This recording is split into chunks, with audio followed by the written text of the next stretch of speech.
And what took you to manhood? Well, it was, I have to say, my wife, in a lot of ways, we kind of came to terms where she was like, listen, if you don't grow up, I gotta leave.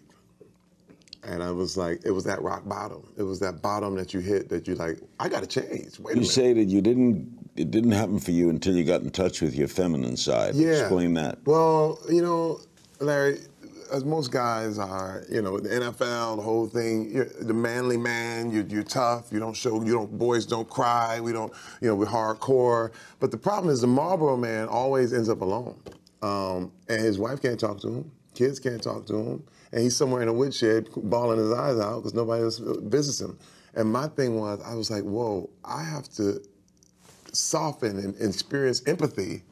And I started to see myself through my wife's eyes and through my kids' eyes. And that changed everything. You're a feminist. Everything. I am a total feminist. Me too. Did an event occur that you had to make a change, which is the wife's threat? Yeah, that was one of the big ones.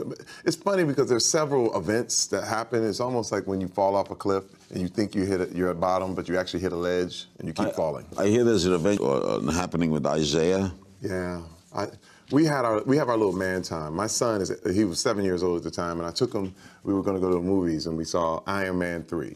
And in the first 5 minutes, he was shaking and shivering, and I was like, you know, what's up, man? And he just couldn't watch. It was so explosive and all this stuff. And I was like, you know, you wanna go outside? You wanna leave? So we left, and we go in the lobby, and I said, hey, man, are you scared? He's like, no, I'm not scared. I'm not scared. And I was like, no, it's okay. I said, Daddy gets scared sometimes. I said, are you scared? He said, yeah. And he said it defeated. And I said, this dude is 7 years old, and he's trying to watch a movie for me. He wasn't, you know, and I said, hey, man, you want to go swimming? And he was like, yeah. Oh, and I said, let's go home. Let's go swimming. I said, we don't have to watch this anymore. And it broke me down because I realized that most of the time, and 10 years earlier, I would have been like, man, we're gonna watch this movie, you're gonna man up, you know what I mean? This is what it's about, you gotta be tough. And I would have handled that totally different. And it made me see, now I understood, and I said, this is the way I need to be forever.